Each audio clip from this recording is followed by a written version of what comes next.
जिन कुछ भी नहीं रह गया पादी साहब तो मैं बुढ़ा बंदा मैं डिग पाऊंगा जो मेरी धी ने गल करनगे तो मैं की करांगा। खुदा दे खूबसूरत नाम च तुहानू सारिਆਂ ਨੂੰ सलाम पहुंचे। खुदा दे कलाम च लिखा है, जो गरीब का ख्याल रखता है खुदा मुसीबत के दिन उसे छुड़ाएगा। ਇਹ ਮੁਕੱਦਸ ਬਾਈਬਲ ਦਾ ਵਾਅਦਾ ਹੈ। ਅੱਜ ਅਸੀਂ ਇਸ ਪੂਰੇ ਘਰ ਦੀ ਸਿਚੁਏਸ਼ਨ ਨਾਲ ਨਾਲ ਵੀਡੀਓ 'ਚ ਨਜ਼ਰ ਆ ਰਹੀ ਹੈ, ਦੇਖ ਰਹੇ ਹੋ, ਤੇ ਅਸੀਂ ਹੱਕਦਾਰਾਂ ਦੇ ਕੋਲ ਪਹੁੰਚਦੇ ਹਾਂ। ਹੱਕਦਾਰਾਂ ਦੇ ਕੋਲ ਤੁਹਾਨੂੰ ਲੈ ਕੇ ਜਾਂਦੇ ਹਾਂ। ਅਸੀਂ ਦੋਨੋਂ ਇਹੀ ਕੋਸ਼ਿਸ਼ ਕਰਨੇ ਹਾਂ ਕਿ ਅਸੀਂ ਇਲਚੀ ਦਾ ਕੰਮ ਕਰੀਏ, ਤੁਹਾਨੂੰ ਹੱਕਦਾਰਾਂ ਦੇ ਬੂਹੇ ਤੇ ਲੈ ਕੇ ਜਾਈਏ ਤਾਂ ਕਿ ਤੁਸੀਂ ਇਸ ਨੇਕ ਕੰਮ ਦੇ ਵਿੱਚ ਤੇ ਇਸ ਘਰਾਂ ਵਾਲਿਆਂ ਦੀ ਹੈਲਪ ਕਰ ਸਕੋ। ਅਸੀਂ ਇਹ ਸਾਰੀ ਵੀਡੀਓ ਵਿਖਾਉਣ ਦਾ ਮਕਸਦ ਸਿਰਫ ਇਹੀ ਹੁੰਦਾ ਹੈ ਕਿ ਇਹ ਲੋਕ ਜਿਹੜੇ ਸਾਹਮਣੇ ਆਉਂਦੇ ਨੇ ਸ਼ੌਕੀਆ ਨਹੀਂ ਆਉਂਦੇ। ਸ਼ੌਕ ਨਹੀਂ ਹੁੰਦਾ ਕਿ ਅਸੀਂ ਮੀਡੀਆ ਦੇ ਸਾਹਮਣੇ ਆ ਜਾਈਏ। ਇਹਨਾਂ ਦੇ ਜ਼ਾਹਿਰ ਹੈ 100 ਮਜਬੂਰੀਆਂ ਹੁੰਦੀਆਂ ਜਿਹੜੇ ਇਹ ਸਾਰੀ ਸਿਚੁਏਸ਼ਨ ਅਸੀਂ ਸਾਰੀ ਦਿਖਾਵਾਂਗੇ, ਘਰ ਨੂੰ ਵੀ, ਇਹਨਾਂ ਦੇ ਸਾਰੀ ਗੁਫ਼ਤਗੂ ਨੂੰ। ਤੇ ਆਪਣਾ ਹੱਥ ਵਧਾਓ, ਇਸ ਪੂਰੀ ਫੈਮਿਲੀ ਨੂੰ ਤੁਹਾਡੀ ਜ਼ਰੂਰਤ ਹੈ। ਅਗਰ ਅਸੀਂ ਥੋੜੇ ਥੋੜੇ ਕਰਕੇ ਵੀ ਆਪਣਾ ਹੱਥ ਵਧਾਈਏ ਤੇ ਇਸ ਬੇਟੀ ਦਾ ਸਿਰ ਕੱਢ ਸਕਨੇ ਆ।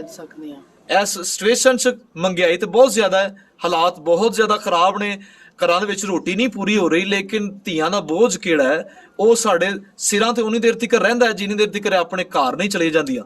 ਇਹੀ ਸੂਰਤ ਹਾਲ ਇਸ ਬਜ਼ੁਰਗ ਦੇ ਮੂੰਹੋਂ ਅਸੀਂ ਸੁਣੀਏ ਕਿ ਉਸ ਕੀ ਦੱਸ ਰਹੇ ਨੇ, ਤੇ ਜ਼ਰੂਰ ਇਸ ਗੱਲ ਤੇ ਗੌਰ ਕੀਤੀ ਜਾਏ। ਇਸ ਘਰ ਦੇ ਵਿੱਚ ਇੱਕ ਫੈਮਿਲੀ ਰਹਿੰਦੀ ਹੈ, ਅਸੀਂ ਸਾਰੀ ਸਿਚੁਏਸ਼ਨ ਦਿਖਾ ਰਹੇ ਹਾਂ। ਇਸ ਘਰ ਦੇ ਵਿੱਚ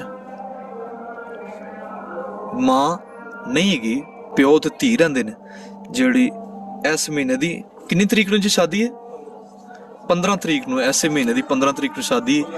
ਤੇ ਇਸ ਘਰ ਦੇ ਵਿੱਚ ਮੈਂ ਦੇਖ ਰਿਹਾ, ਜਿਹੜਾ ਮੈਨੂੰ ਨਜ਼ਰ ਆ ਰਿਹਾ, ਜਿਹੜਾ ਕੈਮਰੇ ਤੁਹਾਨੂੰ ਨਜ਼ਰ ਆ ਰਿਹਾ, ਵਾਸ਼ਰੂਮ ਨਹੀਂ ਗਾ, ਘਰ ਦਾ ਬੂਹਾ ਵੀ ਨਹੀਂ ਗਾ। ਠੀਕ ਹੈ, ਸਿਚੁਏਸ਼ਨ ਘਰ ਦੀ ਦਿਖਾਵਾਂਗੇ। ਅਗਰ ਮਾਂ ਹੋਵੇ ਤੇ ਆਪਣੀ ਔਲਾਦ ਵਾਸਤੇ 100 ਚੀਜ਼ਾਂ ਬਣਾ ਕੇ ਰੱਖਦੀ, 100 ਚੀਜ਼ਾਂ ਕਰਦੀ ਏ। ਇਹਨਾਂ ਦੀ ਪ੍ਰੋਪਰਟੀ ਟੋਟਲ ਜਿਹੜੀ ਨਜ਼ਰ ਆ ਰਹੀ ਹੈ, ਕੁਝ ਭਾਂਡੇ ਨੇ, ਅਸੀਂ ਖੁਦ ਇਹ ਦੇਖ ਰਹੇ ਹਾਂ। ਇਹ ਆਟੇ ਦੀ ਮੱਟੀ ਤੇ ਆਟਾ ਵੀ ਨਹੀਂ ਗਾ। 6 ਕੱਪ ਨੇ। ਬਜ਼ੁਰਗੋ, ਕੀ ਹਾਲ ਹੈ ਤੁਹਾਡਾ? ਠੀਕ ਠਾਕ? ਤੇ ਬੇਟੀ ਦੀ ਕਿਦੋਂ ਸ਼ਾਦੀ ਹੈ? ਜੀ 16 ਨੂੰ। ਹਾਂਜੀ 16 ਤਰੀਕ ਨੂੰ, 12ਵੇਂ ਦੀ 16 ਤਰੀਕ, 12ਵੇਂ ਮਹੀਨੇ 16 ਤਰੀਕ ਨੂੰ ਸ਼ਾਦੀ ਹੈ। ਤੇ ਜੋ ਸਿਚੁਏਸ਼ਨ ਸਾਨੂੰ ਇਸ ਘਰ 'ਚ ਨਜ਼ਰ ਆ ਰਹੀ ਹੈ, ਇਹੀ ਇਹ ਮੱਟੀ ਦੇ ਵਿੱਚ ਆਟਾ ਸਾਨੂੰ ਨਜ਼ਰ ਨਹੀਂ ਆਇਆ। ਬਿਲਕੁਲ। ਕੀ ਕੰਮ ਕਰਦੇ ਹੋ? ਕੰਮ ਜੀ ਮੈਂ ਜਾਣਾ ਦੀਨਗੜ੍ਹ ਜਾਈਦਾ, ਹੁਣ ਉਹ ਵੀ ਨਹੀਂ ਜਾਇਦਾ, ਮੇਰੇ ਗੋਟਿਆਂ ਦਾ ਦਰਦ ਨਹੀਂ ਨਾ, ਸਰਦੀ ਬਾਤੇ ਬੜੀ ਜ਼ਿਆਦਾ ਵੱਧ ਗਈ। ਅੱਛਾ, ਉਹ ਵੀ ਨਹੀਂ ਜਾਇਆ ਜਾਂਦਾ। ਬੇਟੀ ਜ਼ਿੱਦ ਨਹੀਂ ਕਰਦੀ ਕਿ ਮੈਨੂੰ ਇਹ ਚੀਜ਼ ਮਿਲੇ ਜਾਂ ਇਹ ਚੀਜ਼ ਮਿਲੇ? ਜੀ ਬੇਟੀ ਦੀ ਖੁਆਇਸ਼ ਹੁੰਦੀ ਵੀ ਮੈਨੂੰ ਆਹ ਵੀ ਚੀਜ਼ ਮਿਲੇ, ਹਰ ਚੀਜ਼। ਅਜੇ ਦੇਖੋ ਤੁਸੀਂ ਅੰਦਰ ਕੋਈ ਚੀਜ਼ ਨਹੀਂ ਲਈ ਅਸੀਂ। ਹਾਂ ਹਾਂ ਹਾਂ, ਕੋਈ ਚੀਜ਼ ਨਹੀਂ। ਆਟੇ ਵੀ ਸਾਡੇ ਘਰ ਚ ਜੇ ਨਹੀਂ ਘਰ ਪੂਰਾ ਹੈਗਾ। ਜੀ ਜੀ ਜੀ। ਅਸੀਂ ਦੇਖ ਲਓ ਸਾਗ ਬਣਾਣੇ ਪਿਆ, ਅਸੀਂ 3-4 ਦਿਨ ਬੇਟਾ ਜੀ ਖਾਣਾ ਹੈ। ਕੋਈ ਤੁਹਾਡੇ ਵੀ ਅਰਜ਼ੇ ਕਿ ਸਾਡੀ ਬੱਚੀ ਦਾ ਸਿਰ ਕੱਜੋ, ਕਿ ਜਿਹੜੀ ਅੱਗੇ ਜਾ ਕੇ ਨਾ ਕੋਈ ਗੱਲਾਂ ਨਾ ਸੁਣੇ। ਖੁਦਾ ਤੁਹਾਡੇ ਨਾਲ, ਅਸੀਂ ਪੂਰੀ ਕੋਸ਼ਿਸ਼ ਕਰਾਂਗੇ ਕਿ ਇਸ ਪੂਰੀ ਸ਼ਾਦੀ ਦੇ ਵਿੱਚ ਤੁਹਾਡੇ ਅਸੀਂ ਜ਼ਰੂਰ ਹੈਲਪ ਨਾਲ ਕਰੀਏ ਜਿੱਥੋਂ ਤੱਕ ਹੋ ਸਕੇ। ਦੇਖੋ ਜੀ ਸਾਡੀ ਗੁਜ਼ਾਰਿਸ਼ ਇਹੋ ਹੀ ਹੈ, ਕੋਈ ਸਾਡੇ ਕੋਲ ਬਰਤਨ ਨਹੀਂ ਹੈ ਜੀ, ਕੋਈ ਚੀਜ਼ ਨਹੀਂ ਹਲੇ ਕੋਈ ਚੀਜ਼ ਨਹੀਂ ਬਣਾਈ ਹੈ ਜੀ। ਦਿਨ ਕੁਛ ਵੀ ਨਹੀਂ ਰਹੇਗਾ, ਕੋਈ ਚੀਜ਼ ਨਹੀਂ, ਦਿਨ ਕੁਛ ਵੀ ਨਹੀਂ ਰਹੇਗਾ ਪਾਦੀ ਸਾਹਿਬ, ਤੇ ਮੈਂ ਬੁੱਢਾ ਬੰਦਾ ਮੈਂ ਡਿੱਗ ਪਾਵਾਂਗਾ। ਜਦੋਂ ਮੇਰੀ ਧੀ ਨੇ ਗੱਲ ਕਰਨਗੇ ਤੇ ਮੈਂ ਕੀ ਕਰਾਂਗਾ। ਚਲੋ ਤੁਸੀਂ ਪਰੇਸ਼ਾਨ ਨਾ ਹੋ, ਠੀਕ ਹੈ, ਤੇ ਤੁਸੀਂ ਖੁਦਾ ਅੱਗੇ ਗੱਲ ਰੱਖਣੀ ਹੈ ਕਿ ਜੋ ਕਰੇਗਾ ਖੁਦਾ ਅੱਛਾ ਕਰੇਗਾ। ਤੇ ਖੁਦਾ ਆਪਣੇ ਲੋਕਾਂ 'ਚ ਖੁਦ ਆ ਜਾਂਦਾ ਹੈ। ਜਦੋਂ ਬੇਟੀਆਂ ਦੀ ਸ਼ਾਦੀ ਹੁੰਦੀ ਹੈ ਖੁਦਾ ਖੁਦ ਮੌਜੂਦ ਹੁੰਦਾ ਹੈ। ਠੀਕ ਹੈ, ਤੁਸੀਂ ਸਾਰੀ ਗੱਲ ਆਪਣੇ ਖੁਦਾ ਤੇ ਰੱਖਣੀ ਹੈ, ਤੇ ਤੁਸੀਂ ਦੁਆ ਜਦੋਂ ਕਰਨੀ ਹੈ ਤੇ ਖੁਦਾ ਨੂੰ ਕਹਿਣਾ ਖੁਦਾ ਐਵੇਂ ਮਿਹਨਤ ਰੋਜ਼ ਕਰੀ ਖੁਦਾ ਅੱਲਾ ਸਾਡੀ ਮਦਦ ਕਰੋ, ਕੁਝ ਥੋੜੀ ਜੀ ਤੁਹਾਡੇ ਕੋਲ ਦਰਖਾਸਤ ਰੱਖੀਏ, ਖੁਦਾ ਤੁਹਾਨੂੰ ਉਹਦੀ ਵੀ ਤਰੱਕੀ ਦੇਵੇ, ਤੁਹਾਡੀ ਬਸਰੀਨ ਤਰੱਕੀ ਦੇਵੇ। ਮੇਰੇ ਧੀ ਦਾ ਸਿਰ ਕੱਜ ਦਿਓਗੇ, ਚਲੋ ਗੱਲਾਂ ਤਾਂ ਬਚ ਜਾਏਗੀ। ਖੁਦਾ ਕਰਨ ਵਾਲਾ ਵੇ, ਤੁਸੀਂ ਖੁਦਾ ਅੱਗੇ ਗੱਲ ਰੱਖਣੀ ਕਿ ਖੁਦਾਵੰਦ ਮੇਰੀ ਨਹੀਂ ਬਲਕਿ ਤੇਰੀ ਬੇਟੀ। ਤੁਹਾਡਾ ਅੱਬੂ ਬੁੱਢਾ ਆਦਮੀ ਹੈ, ਉਹਨਾਂ ਕੋਲ ਇੰਨੀ ਸਿਚੁਏਸ਼ਨ ਨਹੀਂ ਹੋ ਰਹੀ, ਤੇ ਤੁਸੀਂ ਇਹਨਾਂ ਨਾਲ ਕੋਈ ਇਹ ਤਾਂ ਨਹੀਂ ਕਹਿ ਰਿਹਾ ਕਿ ਵੀ ਮੈਨੂੰ ਇਹ ਚੀਜ਼ ਚਾਹੀਦੀ ਹੈ। ਜੱਬੂ ਮਨ ਤੁਸੀਂ ਇਹ ਲੈ ਕੇ ਦਵੋ।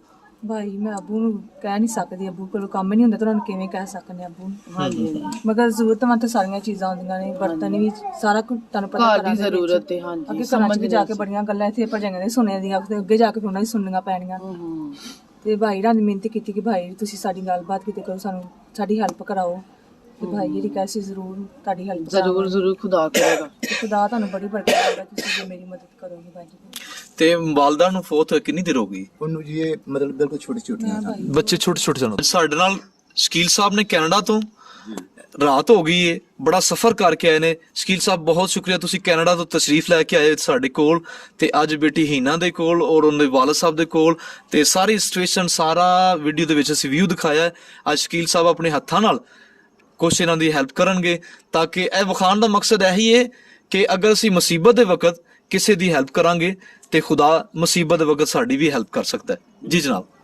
मैं भी चाहूँगा कि जिन्हें भी है ना मुस्लिम बिरादरी मेरे दोस्त यार, ऐसे लोगों की हेल्प लाजमी करन जिन्हें कोल वसाइल नहीं कोई। ਜਨਾਬ ਅੱਜ ਤੁਸੀਂ ਆਪ ਆ ਕੇ ਦੇਖਿਆ ਹੈ, ਇਹ ਅੱਗੇ ਪਿੱਛੇ ਤੁਸੀਂ ਆਪ ਵੇਖਿਆ ਇਹ ਘਰ ਦੇਖ ਕੇ ਨਾ ਤੇ ਮੈਂ ਸੈਡ ਹੋਇਆ ਕਿ ਇਸ ਤਰ੍ਹਾਂ ਵੀ ਹੈ, ਇਤਨੀ ਗੁਰਬਤ ਹੈ ਪਾਕਿਸਤਾਨ ਦੇ ਅੰਦਰ। ਉਹ ਮੈਨੂੰ ਪਤਾ, ਮੈਂ ਆਪ ਗੁਰਬਤ ਚੋਂ ਗਿਆ ਕੈਨੇਡਾ। ਜੀ, मैं जी। दे रहा 15,000 ठीक है, ਬੇਟਾ ਗਿਣਨਾ ਜ਼ਰਾ। गिन ले गिन लो 15,000 ठीक है, हो जाएगा थोड़ा बहुत गुजारा आपका। मैं एक कहूँगा कि मैं रिलीजन से बिलीव नहीं करता, मैं इंसानियत से करता। ਕੀ ਬਾਤ ਹੈ।